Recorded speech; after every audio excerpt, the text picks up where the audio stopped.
Nabi Lut alaihissalam adalah keponakan Nabi Ibrahim alaihissalam. Jadi Nabi Ibrahim sama Nabi Lut ini satu zaman.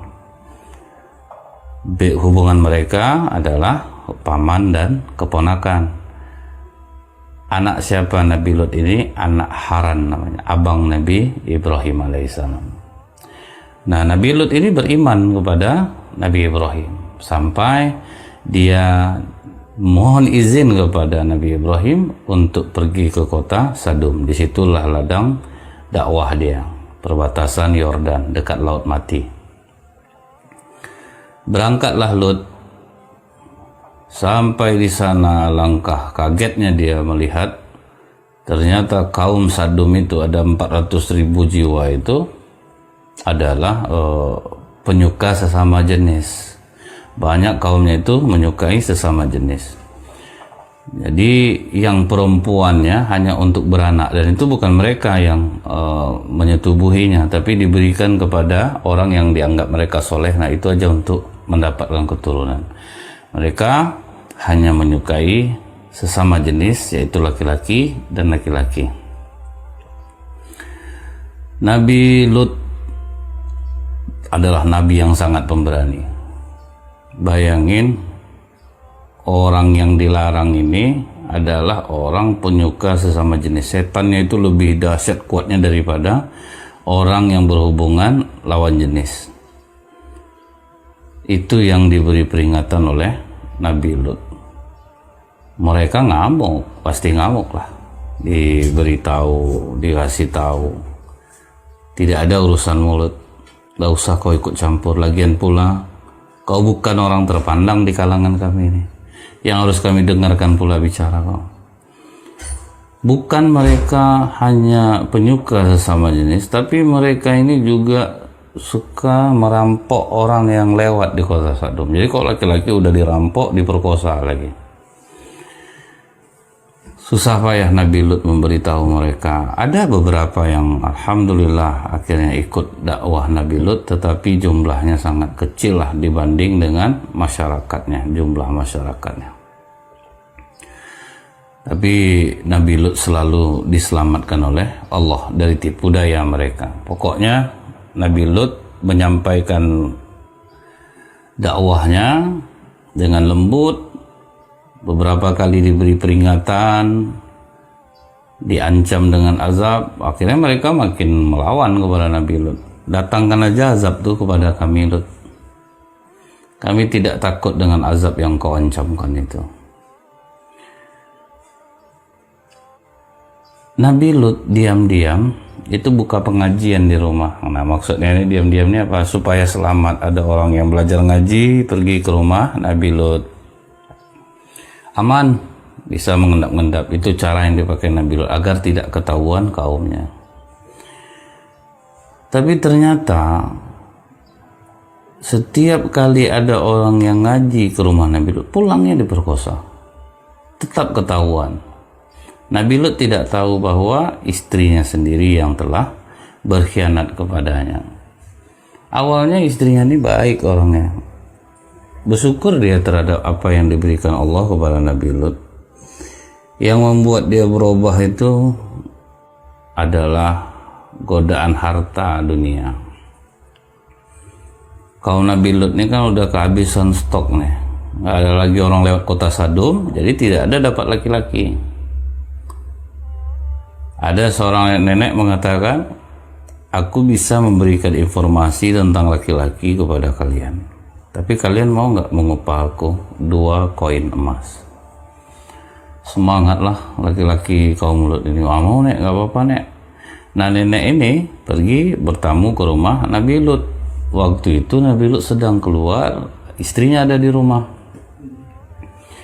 Apa kata nenek ini? Bolehkah saya meminta air minum nak?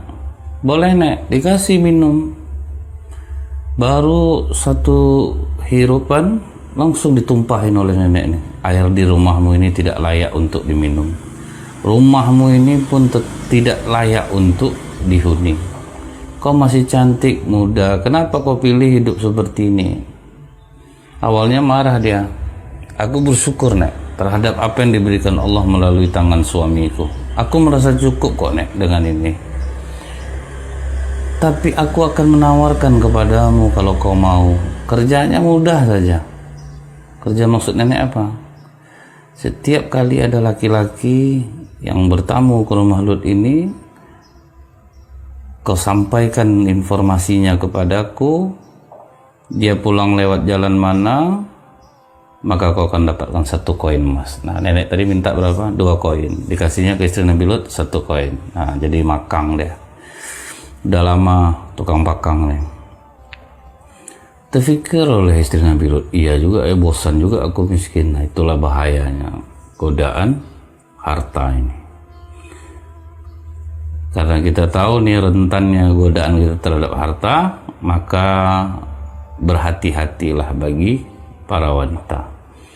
Jangan karena merasa hidup kekurangan akhirnya putus asa bermaksiat kepada Allah dengan cara mencari jalan lain yang salah untuk mendapatkan harta dunia. Dia tidak berzina, tapi dicarinya pekerjaan yang salah, dia khianati suaminya. Jadi setiap kali ada orang yang ke rumah Lut, dia nanti menyampaikan informasi ke nenek ini. Nah, karena kaum Lut ini tidak ada rasanya mau lagi untuk diperingati, mereka malah mengolok-olok Nabi Lut, kapan perlu datangkanlah azab. Akhirnya waktu itu akan tiba. Malaikat Mikail, malaikat Jibril, malaikat Israfil sebelum pergi ke kota Sadum, mereka singgah dulu ke rumah Nabi Ibrahim alaihissalam. Sampai di rumah Nabi Ibrahim mereka bertamu. Untuk menghargai tamunya, Nabi Ibrahim memasak daging sapi panggang. Dia memuliakan tamu, kasih makan yang enak, itu maksudnya. Jangan kasih makanan biasa kalau tamu datang, kasih makanan yang istimewa. Kadang anak-anak bangga betul ya, syukur ada tamu di rumah ini. Kenapa? Perbaikan gizi kami di rumah kalau ada tamu. Nah, itulah doa-doalah sering datang tamu ke rumah. Selain berkah, memurahkan rezeki juga. Kasih makanan yang terbaik. Dihidangkan oleh Siti Sarah. Tapi mulai curiga Nabi Ibrahim.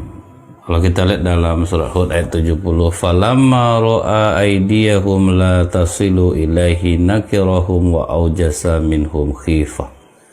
Ketika dilihatnya tangan mereka tidak menjamahnya makanan itu, akhirnya Nabi Ibrahim merasa curiga dan merasa takut kepada mereka. Ini gimana nggak takut selama duduk nggak makan nggak minum ya? Malaikat malah makan malah minum. Tapi malaikat belum mengatakan bahwa mereka adalah Jibril, Mikail, Israfil. Maka katanya la takhaf, jangan takut, inna ursilna ila qaumil Lut.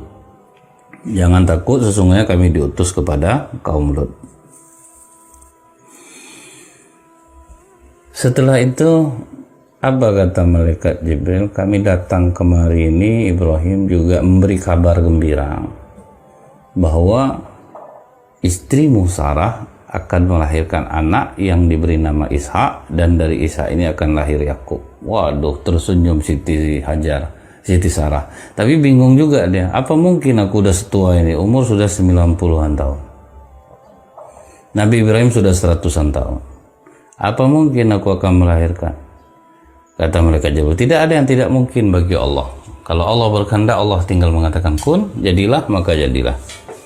Di situ senang hati Siti Sarah. Makanya nenek-nenek hati-hati, nek nikah udah tua jangan dikira bisa punya anak kalau Allah berkehendak. Punya anak nih Siti Sarah 90 tahun punya anak. Tapi terbukti ada nenek umur 71 tahun melahirkan bayi pada saat ini. Jadi tidak ada yang tidak mungkin bagi Allah. Di zaman dulu bisa, kadang di zaman sekarang pun Allah membuktikannya. Terserah kepada Allah saja. Nabi Ibrahim karena seorang yang penyabar dan penyantun, dia katakan kepada malaikat-malaikat ini, Apa tidak bisa ditunda dulu lah hukum untuk Nabi Lut? Kasihan, masalah di situ kan ada Lut juga. Saya kata Allah, inna Ibrahim la halimun awwatum mubin munib. Ibrahim sungguh penyantun, lembut hati dan suka kembali kepada Allah. Di situ kan ada Lut. Kata malaikat, jangan khawatirlah Ibrahim, kami akan menyelamatkan orang-orang beriman dari sana. Jadi kadang ada, kalau Allah menimpakan azab, itu tidak mengenai orang-orang beriman. Allah hanya kalau ingin mengazab, dia hanya mengazab orang kafir. Jadi tenang Ibrahim, kami akan selamatkan Lut. Ketiga malaikat ini baru berangkat ke kota Sadum. Sebelumnya mereka menyamar menjadi pemuda-pemuda yang gagah tampan. Sampai di kampung Sadum, ketemulah anak Nabi Lut sedang mengambil air. Anak Nabi Lut ini 2 orang perempuan, satu namanya Raisa, Raisa itu nama anak Nabi Lut tuh. Satu lagi Zagrata. Mereka anak-anak yang baik. Mereka putri Nabi Lut yang baik.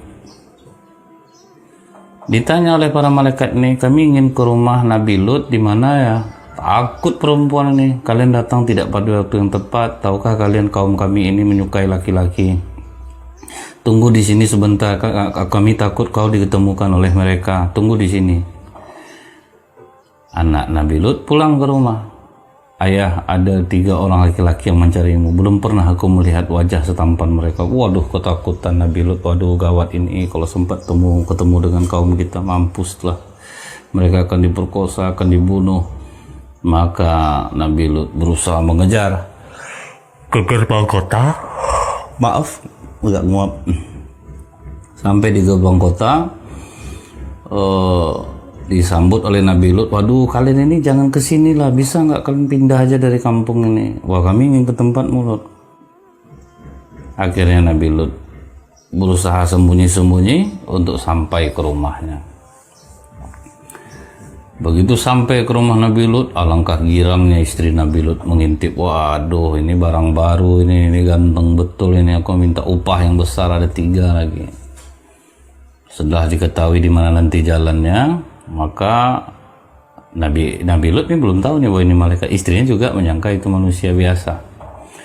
Istrinya pergi ke tempat nenek ini, mengatakan, "Nek, ada barang bagus nih, 3 orang laki-laki tampan. Dan ini aku mau menginformasikan jalannya, asal aku dikasih 2.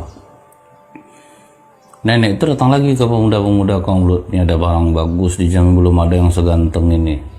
Cuman upahnya 1 orang 4 koin emas, dipakang lagi sama nenek ini. Saking gilanya kaum Lut ini, mereka mau membayar nenek ini. Jadi kalau sudah iblis menyuruh orang untuk berhubungan sesama jenis ini, itu udah paling tinggi kekejiannya. Kalau kita membiarkannya, ini juga bahaya. Karena kemaksiatan ini tidak bisa dia dibiarkan. Harus ada yang menasihati. Kita nasihati cara lembut, didakwahi. Mereka memang tidak mau, tetapi yang penting ada sampai dakwah kita. Ada yang kita pertanggungjawabkan nanti di sisi Allah, bahwa kita ada memperingatinya. Tidak ada istilah Allah menciptakan kelamin ketiga, itu tidak ada. Atau terjebak perasaan laki-laki di hati saya atau perempuan di hati saya, itu tidak. Kalaupun iya, berusahalah untuk mendekat kepada Allah. Banyak kok kaum-kaum yang penyuka sesama jenis, tapi mereka tidak melakukannya. Kami takut kepada Allah, kami akan berjuang, kata mereka, untuk dekat kepada Allah. Karena tidak ada yang lain. Karena yang Allah hanya menciptakan laki-laki dan perempuan. Kami tahu, kami penyuka sama jenis, kami akan berusaha untuk mendekat kepada Allah. Dan sebagian ada yang sembuh juga. Akhirnya mereka mau dengan perempuan. Terus berusaha, walaupun itu sakit sekali, pedih sekali, tapi mudah-mudahan sabar, Allah akan bukakan jalan. Yang sudah terlanjur balik kepada Allah, Allah akan ampuni dosa-dosa kalian yang pernah melakukan ini. Tidak ada dosa yang besar bagi Allah jika kita mau memohon ampun kepada Allah. Kuatkan belajar agama dekat dengan orang-orang soleh. Karena kalau Allah sudah mengazab itu luar biasa nanti dampaknya. Kita contoh nih, kaum Lut ini. Begitu mereka mendengar ada laki-laki tampan di rumah Nabi Lut, mereka kepung. Nabi Lut ketakutan, loh kok bisa ketahuan ini, dia nggak tahu bahwa istrinya yang menyampaikannya. Waja'ahu qaumuhu yuhra'un ilaihi wa min qablu kanu ya'malun. Dan kaumnya segera datang kepadanya, dan sejak dahulu mereka selalu melakukan perbuatan keji. Tadi buru-buru mereka datang. Mereka ancam Nabi Lut, wahai Lut, kami tahu ada laki-laki di dalam. Tolong keluarkan Lut, kami tidak tahan lagi ini. Kata Lut, ada nih ya perempuan-perempuan di sini. Kenapa kalian mendatangi laki-laki? Nikahilah perempuan. Lut, kau tahu kami tidak berselera dengan perempuan. Pokok keluarkan laki-laki itu atau kami masuk ke dalam. Nah, Nabi Lut betul-betul ketakutan karena tidak ada yang melindunginya, karena mereka lemah. Disitulah baru kata malaikat Jibril, wahai Lut, jangan khawatir. Aku Jibril, ini Mikail, ini Israfil. Kami datang kemari untuk menjatuhkan hukuman kepada kaummu, karena mereka betul-betul tidak mau beriman kepadamu. Tapi Lut, keluarlah kalian di akhir malam, bawa ke pengikutmu, jangan menoleh ke belakang, dan ingat istrimu adalah bagian yang tertinggal. Nah, di situ Nabi Lut kaget, ternyata istrinya yang selama ini berkhianat kepadanya. Maka Nabi Lut bawanya kaumnya, yang pengikutnya beberapa orang, tidak menoleh lagi ke belakang. Begitu orang-orang kaum Lut ini masuk ke dalam, malaikat Jibril menggempakkan sayapnya sehingga yang masuk semua buta matanya. Semua buta, mereka kebingungan, terlempar ke sana, terlempar ke sini. Begitu habis subuh, fajar mulai menyingsing. Apa azab yang diberikan Allah? Bola-bola api menghantam, dan semua sudah ada tanda. Pokoknya semua batu itu tidak meleset. Setelah itu diangkat setinggi-tingginya, kemudian dibalikkan, ditelungkupkan ke bawah. Itulah bahayanya orang-orang yang melakukan kemaksiatan. Nah, kita lihat yang kena wabah virus corona kan banyak nih. Tapi kenapa yang parah Ekuador, Amerika, Italia, ada kemaksiatan besar di sana. Mereka melegalkan pernikahan sesama jenis. Jadi ketika tingkat kemaksiatan besar di suatu tempat, Allah tidak menurunkan teguran lagi, sudah azab. Banyak kok yang kena COVID, tapi nggak sampailah yang tergelempang-gelempang di jalan itu rasanya. Nah, Indonesia masih syukur. Jadi kita nasihati mereka, dakwahi mereka, berharap kita kepada Allah, mereka mau kembali dan tidak mau melakukan kemaksiatan. Perlahan-lahan. Memang itu akan berat, jihadnya berat itu, meninggalkan nafsu yang sangat besar, karena beda ya kalau kita dengan lawan jenis, nafsunya tidak akan sebesar orang yang melakukan kesalahan antara laki-laki dan laki-laki, perempuan dan perempuan. Jadi mudah-mudahan kita dibebaskan Allah dari hal-hal yang seperti ini, agar Allah tidak mengazab sebagaimana Allah mengazab kaum